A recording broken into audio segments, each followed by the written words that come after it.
for Bangladesh. Oh, Bangladesh. You want Bangladesh? Yeah, Bangladesh. I like Yeah. Bangladesh. I know how crazy they are. বাংলাদেশের সমর্থকদের আমি ভালোবাসি, এই দেশটিকে আমি ভালোবাসি। আমি জানি তারা কতটা পাগল আমাদের জন্য।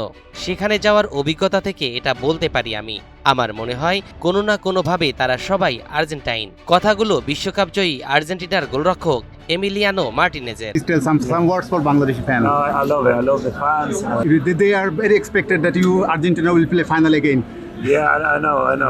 ফুটবল বিশ্বকাপে বাংলাদেশ অংশগ্রহণ না করলেও the greatest show on the earth খ্যাত টুর্নামেন্ট নিয়ে এদেশের ফুটবল ভক্তদের উন্মাদনার কমতি নেই।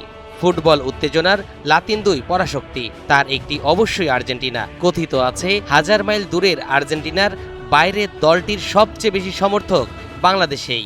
সঠিক প্যাড আর সঠিক তথ্য দিয়ে এসব সামলে নিব এক হয়ে। Monalisa sanitary napkin. I love their support. I love the way they are Argentinians in some way.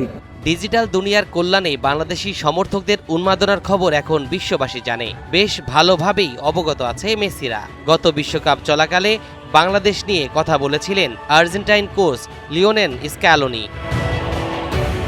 এবার বাংলাদেশ নিয়ে নিজের মুগ্ধতার কথা জানালেন আর্জেন্টিনার বিশ্বকাপজয়ী গোলরক্ষক এমিলিয়ানো মার্টিনেজ। জর্ডানকে ৩-১ গোলে হারিয়ে গ্রুপ পর্বে অপরাজেয় থেকেই বিশ্বকাপের নকআউটে পৌঁছে গেছে আর্জেন্টিনা।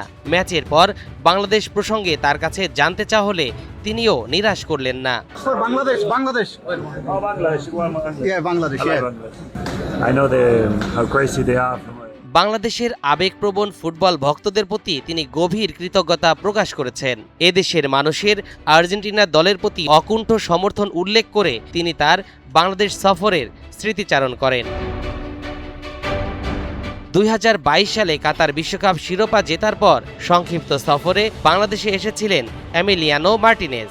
সে সময় সমর্থকদের আর্জেন্টিনা নিয়ে উন্মাদনা স্বচক্ষে দেখার সুযোগ হয়েছিল তার।